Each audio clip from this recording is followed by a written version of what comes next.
Okay, so today is April 13th, 2014. This is Sue Moulton, and we are on a new consultant training call. Birthday. Recording. So I just wanted to touch base. We have Recording. Marcy and Kristen on right now. So girls, we're going to leave this open so that you guys can ask questions and also share if you've had something great that's happened in the last week that I've been gone. So Marcy, since we're recording now, if you'll take a minute and just talk about your Pampering a Business, just so that the girls that didn't hear about it can hear about it. And then I'll go through some of my checklist stuff. Sure. I decided this week that I was going to pamper some local businesses.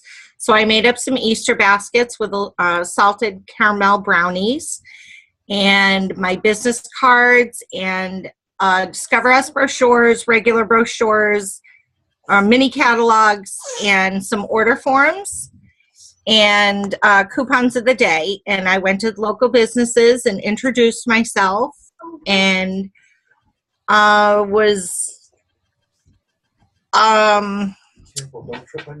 lost my entire train of thought. That's okay. I saw you had that red recording button is staring at me. I'm like, So anyway, yeah, I just went and introduced myself and told them that that I'm working in the area and looking for local business. And then I would come back next week and see who's interested in booking a show, a party, or have any orders. Great. So it'd be really interesting to see. You said that you went to 2 schools, 2 doctor's offices, and a local bank. Yes. So I'll be interested to see when you go back how that goes. I think what's great about what you did is that you're not waiting for business to come to you. You're going out and finding business. And part of what I want to encourage you and everybody else that listens to this call is to send me do and tells. I posted it on our Facebook page, the rules for do and tells, but you just had live conversations with people that is strumming up business, and each one of those connections is considered a do and tell, and you get a ticket towards our door prize at our team meetings, whether you're present or not at the team meetings. So that's really important to do because do and tells, not just the happy, yay, I got a booking do and tell, but the, oh my gosh, this is the terrible disaster that happened because of it. Because the reason, if you tell me within 24 hours of these things, I can help with overcoming objections or maybe an idea that, it's happened to me and this is how I resolved it myself. So when you send me your do and tells, that will help us each time you go out to get better and better at how to handle those situations. Karen Batty, sometimes when I ask her about an objection, and that's one of the trainings that they're doing this Wednesday night, is overcoming objections. And I love it because she just has stuff right off the top of her head, but she's been doing it for so many years. So again, I sometimes forget that I have things off the top of my head because I've been doing it for 10 years. And so those are the opportunities. The more we talk or the more we email each other, I'll be able to give you something that might be an aha for you that's just commonplace for me. So that's really good. So Kristen, share your good news. You had your grand opening show. I did. I had my grand opening show on Saturday. I think it went pretty well. It did. I'm hoping to close the show Thursday because I do have, I think 3, maybe 4 people that have said that they want to order. So I sent them the link again and just let them know that I'm going to be closing the show on Thursday the 17th, and just let them know to share with their family and friends if anybody needs anything, that we can just all put it together on one order, and that kind of thing. So I'm hoping to maybe, I know that I have 2 people that definitely said they were going to order. I had a third that said that they might possibly order. So I'm hoping to maybe get another, $100 in order out of those 3. Excellent. So Excellent. Yeah, hopefully. Very good. So and I know that I got my booking off of that, so that was good. Which I went in and set up her show today. So great. And she's a recruit lead too. So bookings and recruit leads, we're going to talk about how to organize that. I'm going to take a couple seconds to talk about that now since it's pertinent to what we're saying. when you are intentional about your business, we are looking for a couple things at every show. We're going to get sales at every show. We are going to get bookings at every show, and we're looking for recruit leads. Not every lead turns into a recruit, but we're always looking for leads.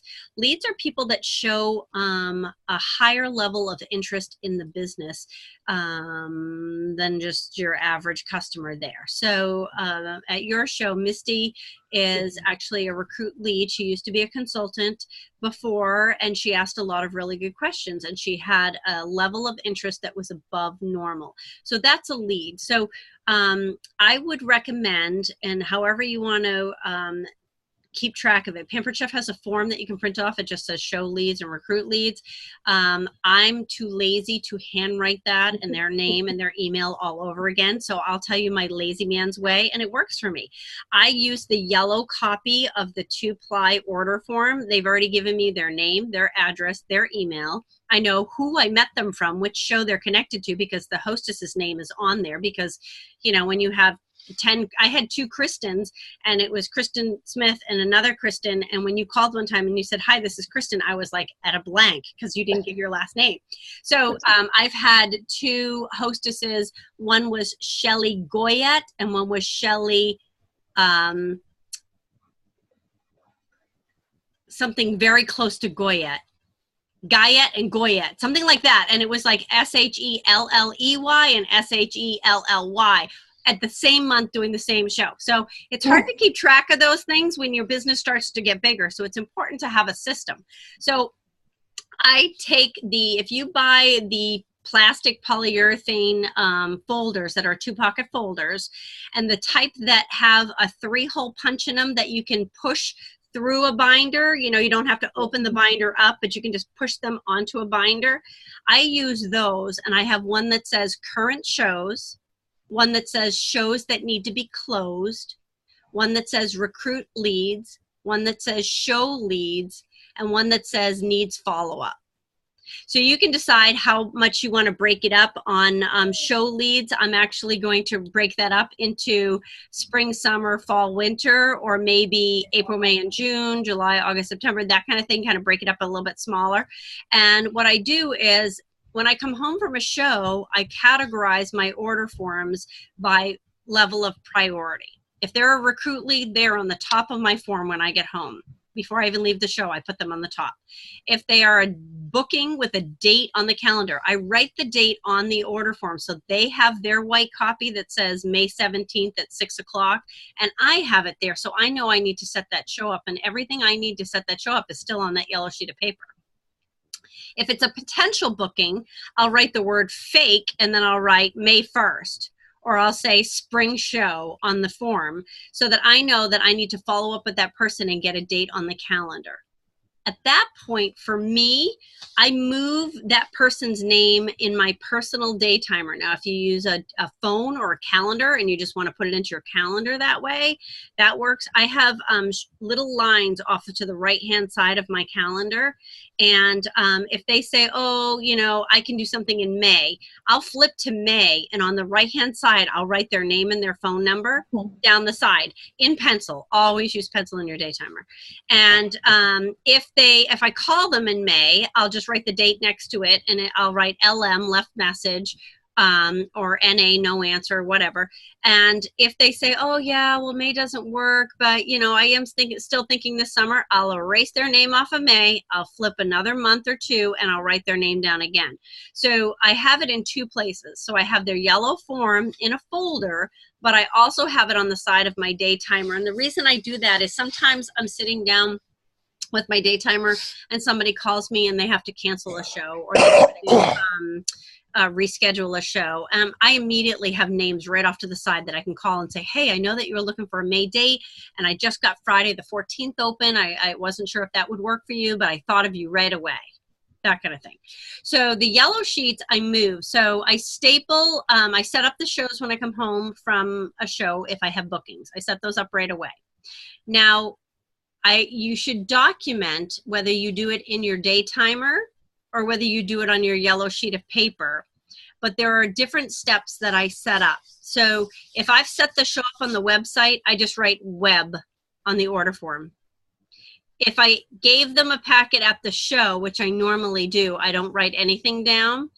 But if they need a packet, I make a note of that, need catalogs. So like all of the new catalogs, I didn't have catalogs to give out when the new season began. So anybody in the new season needed new catalogs. So I wrote myself a note. That way I can check it off. Then I send my hostesses a Dear Host letter. It's a standard form that is available to you guys. And I write, once I've sent the Dear Host letter, I write DH and I put a check mark. So I've set up the web, check. Dear Host, check. And then when I make my first coaching call, I just write the number 1 and a check mark next to it, because I know what is required on a host coaching call number 1. That information, what you say on a host coaching call, is a form that I have loaded also on our Facebook page, but on our Dropbox page, and it's called Host Coaching. It's available also online. The one that I put on our Dropbox is an older one. I like the older one because it gives better wording, I think. The new one has a better checklist, so I kind of use a combination of both, but they're both in there. So there's 3 calls that go with that. Those are all documented on my yellow sheet of paper. So all of those people that are not a show booking and are not a recruit lead from, like, say, Kristen's show, I would staple together and I would move that whole packet of orders into the folder that says shows that need to be closed. Okay, so I'm waiting to close it out with my hostess. The ones that now become live shows, I move them into my live show folder, and I have a colored sheet of paper for each month.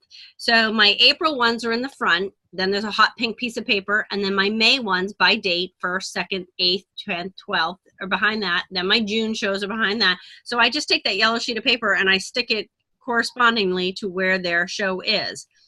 I don't file it in there until I've set up their website and send them their Dear Host letter. So they know they've already got the order form, the host special, the guest special, and the stuff that they need to get going on their show. Then I would recommend that you just pick one day a month. Well, you don't want to feel like you're doing Pampered Chef 24/7, really. It doesn't need to be 24/7. So if on Mondays you say, Mondays is my host coaching day, on Mondays you pick up your live folder and you call everybody this month on Monday. So if you're doing 2 shows a week, you're calling 8 people. You can call 8 people in an hour. So you're going to call them and you're going to give them a quick host coaching thing. And then maybe on Tuesdays, that's the day that you close all your shows. You pick a day of the week so that you know when you're doing a show on a Thursday, you're going to say to your hostess, okay, I close my shows on Tuesdays, so we need to have all your outside orders in and ready to close on Tuesday. So it'll make your life a little bit easier if you have some things that are set up that you know you're going to do. And maybe you pick Wednesday as your day for training. So you spend 1 hour on Wednesday and you say, all right, I need more bookings. I'm going to take the Boost Your Booking online training class, and I'm going to take Bookings Abound online training class. And you take 2 20-minute training classes and you write yourself some notes about them and maybe apply whatever you've learned from that. So 3 hours in a week, you've done that. And then 2 days a week, you're doing shows. So you're doing 3 hours, an hour, Monday, Tuesday, Wednesday. So that's 3 hours. And then you're doing shows Thursday and Friday, maybe, if you're doing 2 days a week. Marcy, my husband's in the background going, 3 hours, Marcy. 3 hours. That's okay. So you can mute yourself if you don't want us to hear him. That's fine. That's too funny. I'm sharing this because I've learned from experience, this can consume you. That's the issue, is I've been spending too much time. I am too. So I'm trying to help you with the things that when I organize it and I streamline it into things. Now, think of this as a big bucket. There are business activities that make money. What you did by going out with those baskets are making money because you are doing activities that are going to lead to future business.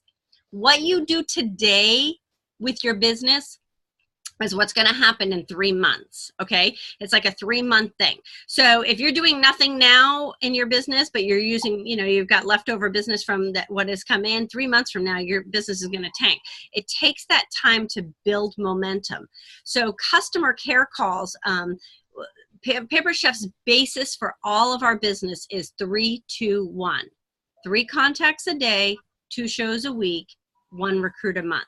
So the 3 contacts a day is exactly what Marcy did. She went out and she did more than 3 in a day, but so basically 3 a day times 5 days a week, we're talking 15 people a week that we're hoping to connect with. So new people, new business. So you could be calling previous customers and doing customer care calls on them. And that's in a rotating basis. So your first customer care call might be 2 days after the show. Hi, Marcy, this is Sue. Thanks so much for coming to Kristen's show. It was so great meeting you. I remembered you said that you had not been to a Pampered Chef show before. So tell me, what was one thing from that show that you really enjoyed? You know, you're building a rapport with them.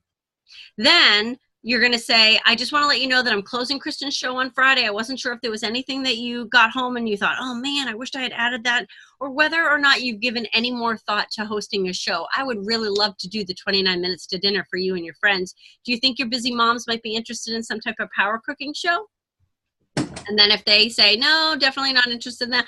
Okay, that's great. I just want to let you know that I'll probably be making a call with you in a couple months just to see how your products are working out and if you have any questions with them. But if you need me in the meantime, I've put you on my newsletter list and you'll get an email from me once a month. So if you ever need me, you can just hit reply. Okay, and again, thanks for coming to Kristen's show. Call 1 took you probably about 3 minutes tops. And then call number 2 to that same customer. This is the way you're building rapport with these people over a time period where they will become loyal to you. They won't go to another Pampered Chef show. If they do, they won't buy from another Pampered Chef. I mean, I've gone to shows before where I've asked to book a show and they're like, oh, I can't cheat on my Pampered Chef lady. She would kill me. I do a show with her every year. And I said, I would love her name because she will want to know that she has loyal customers. And I've emailed and I said, well, you know, I met your customer, you know, Kristen Smith at a show and she is so loyal to you. I just thought you should know. Because she'll thank her customer, you know what I mean? We want customers like that would go, oh, I would never do a show with anybody else. So then the 2-month call is, hey, Kristen, it's Sue with the Pampered Chef. I told you I'd give you a call in a couple months. I just want to make sure that you got your products out of the box. This is called the out of the box call. Is it still in the box or have you used your pie pan yet? Ha ha ha, oh, I haven't used it. I haven't had a need to cook anything. Well, did you know that it's not just for pies, that you can do hot dips in it? I would love to send you the Touchdown Taco Dip recipe. You can do that in your pie pan. Because it's stoneware, it's going to stay warm for 30 minutes or more. You'll love it. I have a couple other great recipes. Is there anything I can help you with? So customer care call, you're touching base with her. And again, I would say, would it be okay if I sent you the upcoming host specials? There's an amazing host special coming up. Or you might say something like, you know, I want to make sure all your products are out of the box. And by the way, I didn't want to get off the phone with you before telling you that if you host a show in April, you can get professional cookware at 60% off. Only happens once a year, but I thought I'd let you know. So that's your customer care call too. Those are part of your 3 contacts a day. Those are going to build future business for you. So you need to be doing business building activities. Sending emails, that's paperwork, that's business. You know, the follow-up with all of this, those are the busy stuff, but those are not the things that actually build your business and make you money. The things that make you money are when you are actually talking live to somebody, a phone call. Phone calls tend to be the hardest thing. We create fear in our mind, and fear really is when we're looking at ourselves. We're worried about what we're going to look like, what we're going to say. It's all inwardly focused. If you just look at how can I serve my customer? I am just calling to make sure you are happy with your products. If there's anything I can help you with, you know, my job is to be a consultant, so let me consult with you. You know, are you having any issues in the kitchen? Do you need a faster way of doing dinners? Like you're at that show that we did last night, all those people were really looking forward to the 29 minutes to dinner type stuff, Kristen, right? They were like, oh my God, we need fast, easy recipes. So how can we help them? So what I'm going to do is I'm going to send them some recipes that use the Rock Crock because they don't own the Rock Crock yet, but I'm going to send them some recipes for the Rock Crock because I want them to buy the Rock Crock or the deep dish covered baker because I know it'll make their life easier. So I'm going to send them some of those recipes from last night's show and let them know that if they decide that they want to host a show, they can get any of these products at half price any time of the year. So, you know, April may not work for them and may not work for them, but they can get it any time of the year. So I want to pause and give you guys a chance to give some feedback and see if you guys have any other questions on that before I move on with some of the other things. Marcy's shaking her head no. Okay. How about you, Kristen? Anything you want to say? I don't think so. I mean, I'm at the point where I just, I'm closing out that first show, so I'm about to go into those steps. Yes. Yes.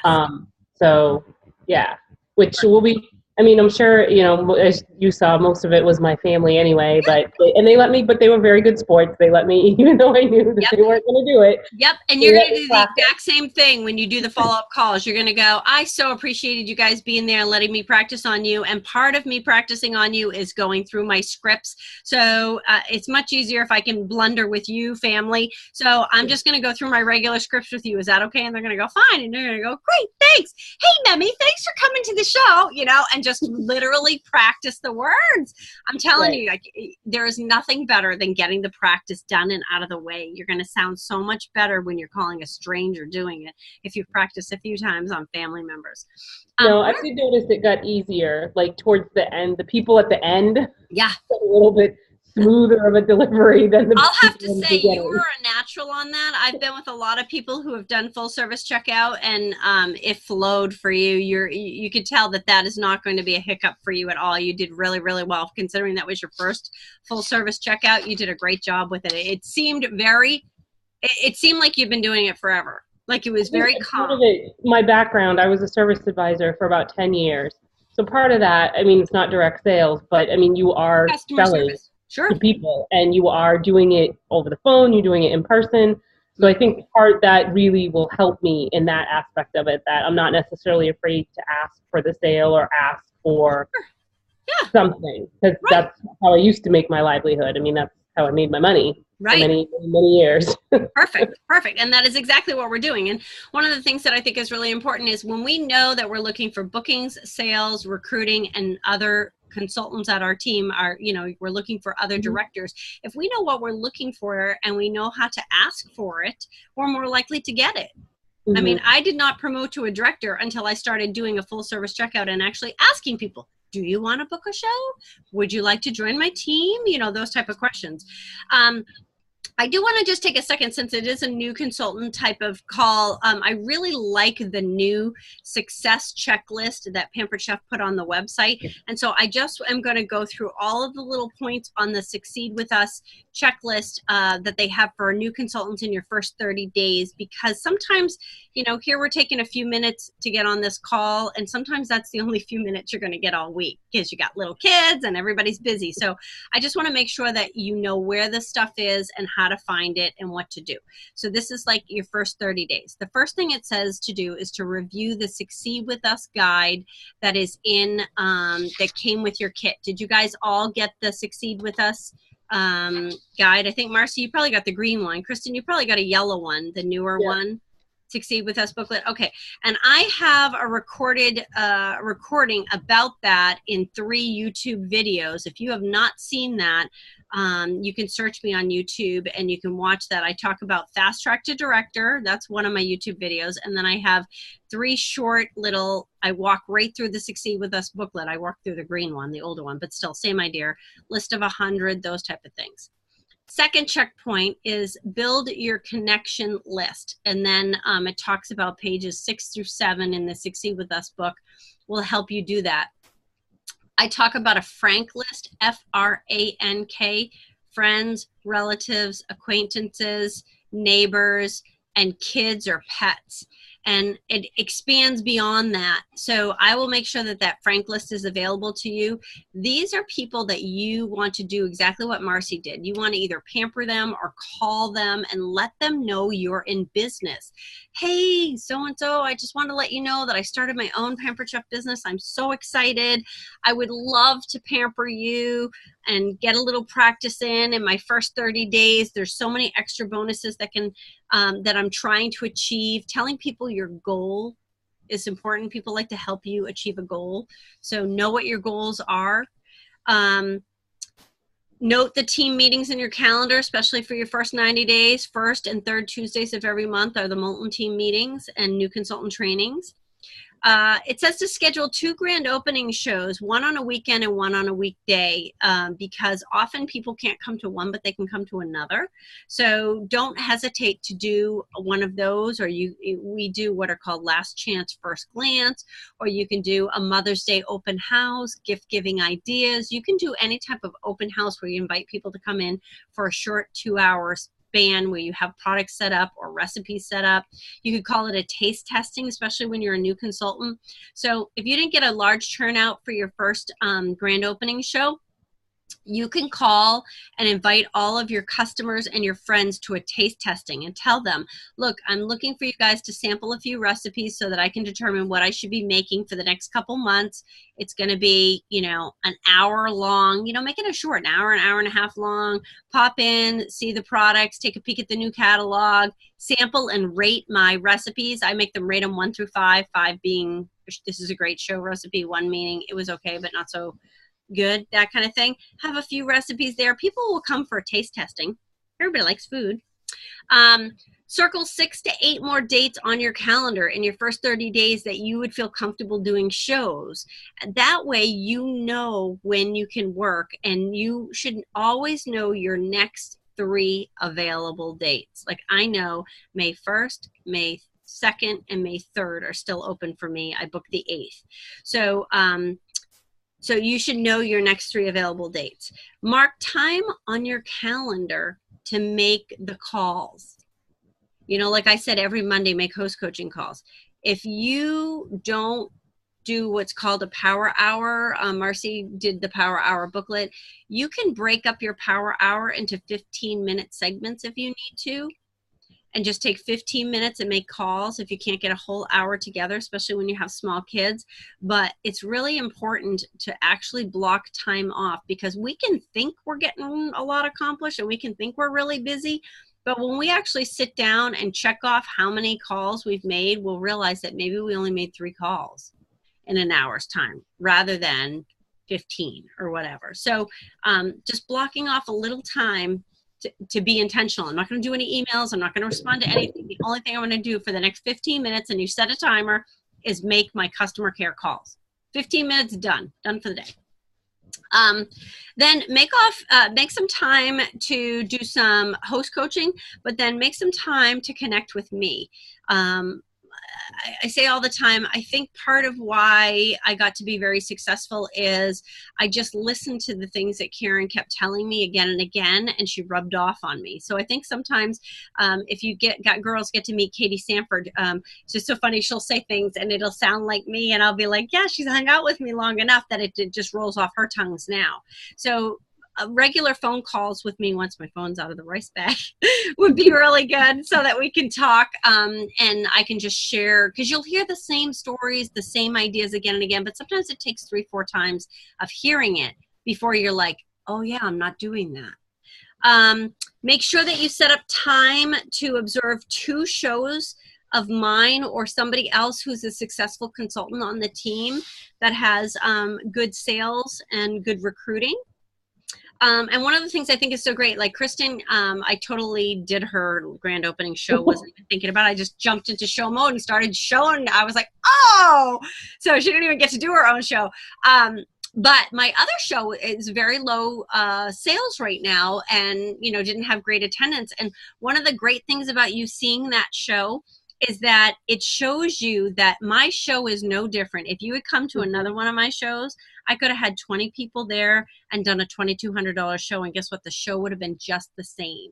And what I want to encourage you is, it only comes from time that I realized it wasn't me. You know what I mean? There are things that I can do to prepare for a successful show, and I can host coach better, which I should have done with my host, or I can do things that can set me up for better success.